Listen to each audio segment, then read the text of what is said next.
Welcome to கல்வி மேடை YouTube channel. இன்னைக்கு வீடியோவில் பார்த்தீங்கன்னா டைப்ரைட்டிங் கிளாஸ் போகாமலே ஆஃபீஸ்க்கான கவரிங் லெட்டரை தமிழில் எப்படி இந்த மாதிரி டைப் பண்ணுறது அப்படின்ற பற்றி தான் பார்க்க போகிறோம். மேக்ஸிமம் கையில் எழுதி கொடுத்தாவே அக்செப்ட் பண்ணிக்கிடுவாங்க. ஒரு சில இடங்களில் வந்து பார்த்தீங்கன்னா கம்ப்யூட்டரில் டைப் பண்ணி பிரிண்ட் அவுட் எடுத்துகிட்டு வாங்க அப்படின்னு சொல்லிட்டு இருப்பாங்க. ஸோ அப்போ வந்து பார்த்தீங்கன்னா எப்படி நம்ம தமிழில் டைப் பண்ணி பிரிண்ட் அவுட் எடுக்கிறது அப்படின்ற பற்றி அன்றைக்கி வீடியோவில் பார்க்க போகிறோம். ஃபஸ்ட்டு லேப்டாப்பில் எப்படி ஆஃபீஸ்க்கான கவரிங் லெட்டர் தமிழில் டைப் பண்ணி பிரிண்ட் அவுட் எடுக்கிறது அப்படின்ற பற்றி பார்க்கலாம். நெக்ஸ்ட்டு இந்த வீடியோவிலேயே கடைசியாக சொல்லியிருப்போம் மொபைலில் எப்படி தமிழில் டைப் பண்ணி கவரிங் லெட்டரு பிரிண்ட் அவுட் எடுக்கிறது அப்படின்ற பற்றி பார்க்கலாம். லேப்டாப்பை விட மொபைல் ஈஸியாக இருக்கும். ஃபஸ்ட்டு லேப்டாப்பில் எப்படி பண்ணலாம் அப்படின்ற பற்றி பார்க்கலாம். ஃபஸ்ட்டு க்ரோம் ஓப்பன் பண்ணிக்கோங்க. தமிழ் டைப் பண்ணுறதுக்குன்னு பார்த்தீங்கன்னா நிறையா தமிழ் ஃபாண்ட் சாஃப்ட்வேர் நிறையா இருக்குது. அதில் நீங்கள் ஏதாவது ஒரு சாஃப்ட்வேரை வந்து உங்கள் லேப்டாப்பில் இன்ஸ்டால் பண்ணிக்கோங்க. நான் அழகியை இன்ஸ்டால் பண்ணியிருக்கேன். அழகி அப்படின்னு சொல்லி டைப் பண்ணிக்கோங்க. டைப் பண்ணிட்டு அந்த ஃபஸ்ட் லிங்கை கிளிக் பண்ணிக்கோங்க. கிளிக் பண்ணிங்கன்னா நெக்ஸ்ட் இப்படி ஒரு பேஜ் வரும். கீழே ஸ்க்ரோல் பண்ணி வாங்க. கீழே ஸ்க்ரோல் பண்ணி வந்தீங்கன்னு பார்த்தீங்கன்னா ஆண்ட்ராய்டு மொபைலுக்குன்னு ஒரு அழகி ஃபாண்ட் இருக்கும். லேப்டாப்புக்குன்னு சொல்லி நெக்ஸ்ட்டு அந்த தமிழ் ஃபாண்ட் இருக்கும். அதுக்கடுத்து ஐஃபோனுக்கு அப்படின்னு சொல்லி இருக்கும். நீங்கள் லேப்டாப்புக்குன்னு இருக்கக்கூடிய அந்த அழகி தமிழ் ஃபாண்ட்டை டவுன்லோட் கொடுத்து டவுன்லோட் பண்ணிடுங்க.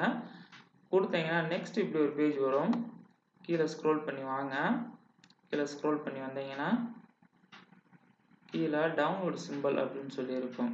கீழே ஸ்க்ரோல் பண்ணி வந்துக்கிட்டே இருங்க. இங்கே பாருங்கள் டவுன்லோடு அழகி ப்ளஸ் ஃபார் விண்டோஸ் அப்படின்னு சொல்லியிருக்கும். ஸோ இந்த பட்டனை இங்கே இருக்கக்கூடிய டவுன்லோடு சிம்பிளை கிளிக் பண்ணி நீங்கள் டவுன்லோட் கொடுத்துட்டு இன்ஸ்டால் கொடுங்க. அதுக்கடுத்து பார்த்தீங்கன்னா ரன் கேட்கும். ரன் கொடுத்துட்டு நெக்ஸ்ட்டை கிளிக் பண்ணிட்டு ஃபினிஷ் கொடுத்துட்டீங்க அப்படின்னு சொன்னால் உங்கள் லேப்டாப்பில் அழகி ஃபாண்ட் வந்து தமிழுக்கான அழகி ஃபாண்ட் வந்து இன்ஸ்டால் ஆயிரும். இன்ஸ்டால் ஆயிடுச்சுன்னா இந்த மாதிரி கீழே ஏ ப்ளஸ் சிம்பிள் அப்படின்னு சொல்லி இருக்கும். அதை ஓப்பன் பண்ணிக்கோங்க. இன்ஸ்டால் ஆயிடுச்சுன்னா ஓப்பன் பண்ணிங்கன்னா அதில் ஒரு சில கீ மேப்பிங் கொடுத்துருப்பாங்க. எந்த லெட்டர்ஸை டைப் பண்ணால் தமிழ் இங்கிலீஷில் எந்த லெட்டர்ஸை டைப் பண்ணால் தமிழில் என்ன லெட்டர்ஸ் வரும் அப்படின்னு சொல்லி கீ மேப்பிங் கொடுத்துருப்பாங்க. அதை ஒன்ஸ் பார்த்துக்கோங்க.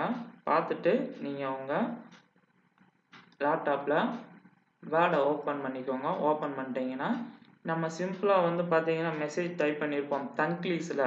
இப்போ அனுப்புதல் அப்படின்னு சொன்னால் ANUPP அப்படின்னு சொல்லி அடிச்சுப்போம் பார்த்துருக்கீங்களா? அதே மாதிரி நீங்கள் என்ன பண்ணணும்னு கேட்டீங்கன்னா ஆக்கு பதிலாக ஏ ப்ரெஸ் பண்ணிக்கோங்க. அதுக்கு முன்னாடி அழகி ஃபாண்ட்டை ஓப்பன் பண்ணிட்டு Alt 3 ப்ரெஸ் பண்ணிக்கோங்க. Alt 3 ப்ரெஸ் பண்ணால் தான் அங்கே தமிழ் டைப் ஆகும். திரும்ப நீங்கள் Alt 3 ப்ரெஸ் பண்ணிட்டீங்கன்னா இங்கிலீஷில் நீங்கள் டைப் பண்ணிக்கலாம். பாருங்கள், இது இங்கிலீஷில் வந்துருச்சு பார்த்தீங்களா? திரும்ப நீங்கள் என்ன பண்ணிக்கலாம் அப்படின்னு கேட்டிங்கன்னா Alt 3 ப்ரெஸ் பண்ணிங்கன்னா தமிழில் டைப் ஆகும். ஸோ நீங்கள் மறக்காமல் Alt 3 ஆல்ட்டையும் 3யும் சேமாக ப்ரெஸ் பண்ணிட்டீங்க அப்படின்னு சொன்னால் தமிழ் டைப் பண்ணிக்கலாம். திரும்ப Alt and 3 ப்ரெஸ் பண்ணிங்கன்னு சொன்னால் இங்கிலீஷில் அது மாறிடும். ஸோ இப்படி நீங்கள் ஒவ்வொன்றா வந்து டைப் பண்ணிட்டே போயிடுங்க. ஃபுல்லாக டைப் பண்ணிடுங்க. இந்த மாதிரி ஃபுல்லாக டைப் பண்ணிவிட்டு அட்ஜஸ்ட்மெண்ட் பண்ணுறனாலும் பண்ணிக்கலாம். இங்கே வச்சுக்கோங்க. இந்த ஸ்பேஸ் பட்டனை ப்ரெஸ் பண்ணிங்கன்னா அந்த லெட்டர்ஸ் வந்து முன்னாடி போகும். திரும்ப பேக் ஸ்பேஸை ப்ரெஸ் பண்ணீங்க அப்படின்னு சொன்னால் முன்னாடி வரும். இப்படி நீங்கள் அட்ஜஸ்ட் பண்ணிக்கலாம். லெட்டர்ஸோட சைஸை இங்கே தெரியக்கூடிய செலக்ட் பண்ணிவிட்டு ஃபுல்லாக செலக்ட் பண்ணிக்கோங்க. ஷிஃப்ட் அமைக்கி செலக்ட் பண்ணிக்கோங்க. செலக்ட் பண்ணிட்டு சைஸை இன்க்ரீஸ் பண்ணுறாலும் இன்க்ரீஸ் பண்ணிக்கலாம். இல்லை ஃபாண்டோட ஸ்டைலை மாற்றணும்னாலும் இங்கே கிளிக் பண்ணி நீங்கள் ஸ்டைலை மாற்றிக்கலாம். போல்டாக வேணும் அப்படின்னு சொன்னாலும் இங்கே பிஏ ப்ரெஸ் பண்ணிங்கன்னா போல்ட் ஆயிரும். ஐயை ப்ரெஸ் பண்ணிங்கன்னா ஸ்லாண்டிங் லைட்டாக சாஞ்ச மாதிரி ஆகும். அண்டர்லைன் வேணும் அப்படின்னு சொன்னால் இங்கே கிளிக் பண்ணிங்கன்னா ஆயிரும். நெக்ஸ்ட்டு இங்கே கிளிக் பண்ணி சேவஸ் கொடுத்து உங்கள் லேப்டாப்லேயே ஒரு நேம் கொடுத்து சேவ் பண்ணி வச்சுக்கோங்க. ஒவ்வொரு வருஷமும் நீங்கள் வந்து கவரிங் லெட்டர் தனியாக டைப் பண்ண வேண்டியதில்லை. உங்கள் லேப்டாப்பில் சேவ் பண்ணி வச்சுட்டீங்க அப்படின்னு சொன்னால் ஒரு நேம் கொடுத்து சேவ் பண்ணி வச்சுக்கோங்க. வச்சுட்டீங்க அப்படின்னு சொன்னால் நீங்கள் ஒவ்வொரு வருஷமும் நீங்கள் என்ன பண்ணிக்கலாம் அப்படின்னு கேட்டிங்கன்னா இந்த கவரிங் லெட்டரில் தேவையான இடத்துல மட்டும் எடிட் பண்ணிக்கலாம், மாடிஃபை பண்ணிக்கலாம். இப்போ 2020-21 வருமான வரி ஊதியத்தில் பிடித்தம் செய்ய கோருதல் சார்பு இருக்கு இல்லைங்களா? இந்த இடத்துல நெக்ஸ்ட் இயரில் என்ன பண்ணிக்கலாம் அப்படின்னு கேட்டிங்கன்னா டெலிட் கொடுத்துட்டு 2021 இங்கே 22 அப்படின்னு சொல்லி சேஞ்ச் பண்ணிட்டு இங்கேயும் அமௌண்ட்டை மட்டும் சேஞ்ச் பண்ணிட்டு நீங்கள் பிரிண்ட் அவுட் எடுத்து கொடுத்துடலாம். இது லேப்டாப்பில் எப்படி டைப் ரைட்டிங் தெரியாமல் தமிழில் டைப் பண்ணி பிரிண்ட் அவுட் எடுக்கிறது அப்படின்றத பற்றி பார்த்தோம். நெக்ஸ்ட் பார்த்தீங்கன்னு சொன்னால் மொபைலை யூஸ் பண்ணி எப்படி கவரிங் லெட்டர் தமிழில் டைப் பண்ணுறது அப்படின்றத பற்றி பார்க்கலாம். தொடர்ந்து நம்ம வீடியோவை பாருங்கள். ஃபுல்லாக டைப் பண்ணதுக்கப்புறம் பார்த்தீங்கன்னா இங்கே ப்ரெஸ் பண்ணிக்கோங்க. ப்ரெஸ் பண்ணி பிரிண்ட் கொடுத்து பிரிண்ட் ப்ரிவ்யூ பார்த்துக்கோங்க. ப்ரிவ்யூ பார்த்தீங்கன்னா உங்களுக்கு எப்படி பிரிண்ட் வரும் அப்படின்றது காட்டும். ஸோ க்ளோஸ் பண்ணிட்டு நீங்கள் பிரிண்ட் வேணாலும் பிரிண்ட் எடுத்துக்கலாம். பிரிண்ட்டை கிளிக் பண்ணி நீங்கள் பிரிண்ட் எடுத்துக்கலாம். இல்லை சேவ் பண்ணி வச்சுக்கிட்டு பிரிண்டர் இல்லை அப்படின்னு சொன்னால் வேற ஒரு கம்ப்யூட்டர் சென்டருக்கு நீங்கள் சென்ட் பண்ணி அங்கேயும் நீங்கள் பிரிண்ட்டு எடுத்துக்கலாம். லேப்டாப்பில் கவரிங் லெட்டர் தமிழில் டைப் பண்ணுறத விட மொபைலில் ஈஸியாக பண்ணலாம். அது எப்படின்னு பார்த்தீங்கன்னா மொபைலில் உங்கள் ப்ளே ஸ்டோரை ஓப்பன் பண்ணிக்கோங்க. ப்ளே ஸ்டோரில் கூகுள் டாக்குமெண்ட் அப்படின்னு சொல்லி டைப் பண்ணிக்கோங்க. கூகுள் டாக்குமெண்ட் டைப் பண்ணிங்கன்னு சொன்னால் ஒரு ஆப் ஒன்று வரும். அதை இன்ஸ்டால் பண்ணிக்கோங்க. நான் ஆல்ரெடி இன்ஸ்டால் பண்ணதுனால ஓப்பன் கொடுத்துட்றேன். ஓப்பன் கொடுத்துட்டிங்கன்னா நெக்ஸ்ட்டு இப்படி வரும். இங்கே கீழே தெரியக்கூடிய அந்த ப்ளஸ் சிம்பிளை கிளிக் பண்ணிக்கோங்க. ப்ளஸ் சிம்பிளை கிளிக் பண்ணிங்கன்னா நியூ டாக்குமெண்ட் அப்படின்னு சொல்லி இருக்கும். அதை கிளிக் பண்ணிக்கோங்க. கிளிக் பண்ணிங்கன்னா நெக்ஸ்ட் இப்படி ஒரு பேஜ் வந்துடும். அங்கே போய்ட்டு நீங்கள் டைப் பண்ணிக்கலாம். ஸோ நீங்கள் உங்கள் மொபைலில் ஒரு தமிழ் கீபோர்டு ஏதாவது இன்ஸ்டால் பண்ணி வச்சுருப்பீங்க. அதை யூஸ் பண்ணி நீங்கள் என்ன பண்ணிக்கலாம் அப்படின்னு கேட்டிங்கன்னா உங்களுக்கு தேவையான லெட்டர்ஸை டைப் பண்ணிக்கலாம். நீங்கள் டைப் பண்ணுறத விட வாய்ஸ் கொடுத்தாவே அங்கே வந்து டைப் ஆயிரும். பார்த்துக்கோங்க. பக்கத்தில் தெரியக்கூடிய அந்த மைக்கை டச் பண்ணிக்கோங்க. பட்டதாரி ஆசிரியர், உளுந்தூர்பேட்டை ஒன்றியம், கள்ளக்குறிச்சி மாவட்டம்.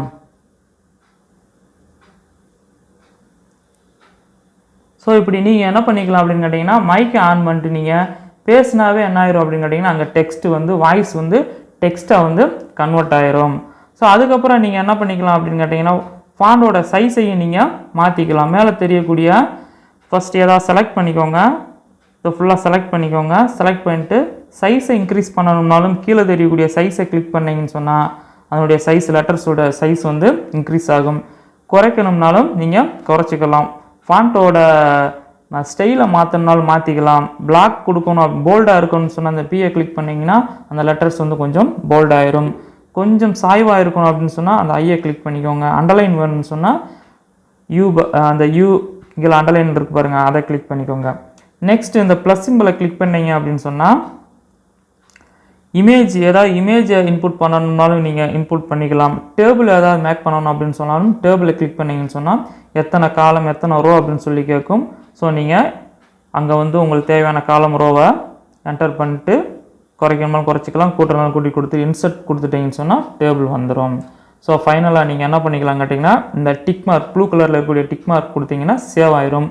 அதுக்கடுத்து இந்த 3 டாட்டை கிளிக் பண்ணி பிரிண்ட் லேஅவுட் நீங்கள் பார்த்துக்கலாம். உங்களுடைய லெட்டர்ஸோட பிரிண்ட் லேஅவுட் பார்த்துக்கலாம். திரும்ப மறுபடியும் அந்த 3 டாட்டை கிளிக் பண்ணி ஷேர் அண்ட் எக்ஸ்போர்ட் கொடுத்தீங்க அப்படின்னு சொன்னால் பிரிண்டரோட நீங்கள் கனெக்ட் பண்ணியிருந்தீங்கன்னா டைரெக்டாக பிரிண்ட் கொடுத்துக்கலாம். பிரிண்டர் உங்கள்கிட்ட இருந்துச்சுன்னு சொன்னால். இல்லை நான் வேறு ஒருத்தவங்களுக்கு சென்ட் பண்ணி தான் நான் பிரிண்ட் எடுக்கணும் அப்படின்னு சொன்னால் சென்டிய காப்பி அப்படின்னு கிளிக் பண்ணிங்கன்னு சொன்னால் ஃபார்மட் கேட்கும். வேர்ட் ஃபார்மட்டா பிடிஎஃபா அப்படின்னு சொல்லி கேட்கும். நீங்கள் வேர்டுலேயே கொடுத்துங்க, வேர்ட் ஃபார்மட்லேயே சென்ட் பண்ணிக்கோங்க. அப்போ தான் அங்கே போய்ட்டு நம்ம பிரிண்ட் எடுக்கும்பொழுது ஒரு சென்டருக்கு நம்ம அனுப்புகிறோம் அப்படின்னு சொன்னால் அங்கே போய்ட்டு எதாவது கரெக்ஷன்ஸ் இருந்துச்சுனாலும் நம்ம கரெக்ஷன் பண்ண முடியும். ஸோ நான் வேர்ட் ஃபார்மட்லேயே சென்ட் பண்ணுறேன். சென்ட் பண்ணதுக்கப்புறமா பார்த்தீங்கன்னு சொன்னால் வாட்ஸ்அப்பா ஜிமெயிலா அப்படின்னு சொல்லி கேட்கும். நீங்கள் வாட்ஸ்அப் அனுப்பினாலும் அனுப்பிக்கலாம், இல்லை ஜிமெயில் அனுப்பினாலும் அனுப்பிக்கலாம், இல்லை இமெயில் அனுப்பினாலும் அனுப்பிக்கலாம். ஸோ எது ஒன்றோ அதை கிளிக் பண்ணிக்கோங்க. வாட்ஸ்அப்பை கிளிக் பண்ணிட்டு ஜஸ்ட் ஒன்ஸ் கொடுத்துருங்க. ஜஸ்ட் ஒன் கொடுத்துட்டு நீங்கள் யாருக்கு சென்ட் பண்ண நினைக்கிறீங்களோ அவங்களுக்கு சென்ட் பண்ணிடுங்க. நான் பெரும்பாலும் ஒருத்தருக்கு ஒரு அண்ணனுக்கு தான் சென்ட் பண்ணுவேன். சென்ட் பண்ணி அங்கே போய்ட்டு நம்ம என்ன பண்ணிக்கலாம் அப்படின்னு கேட்டிங்கன்னா பிரிண்ட் அவுட் எடுத்துக்கலாம். இந்த வீடியோ உங்களுக்கு ரொம்ப யூஸ்ஃபுல்லாக இருந்திருக்குன்னு நினைக்கிறேன். இனிமேல் ஆஃபீஸ்க்கான கவரிங் லெட்டரை கம்ப்யூட்டர் சென்டரில் போய் டைப் பண்ணாமல் நீங்களே உங்கள் லேப்டாப் அண்ட் மொபைலை யூஸ் பண்ணி ஈஸியாக டைப் பண்ணி பிரிண்ட் அவுட் எடுத்துடலாம். தேங்க்யூ.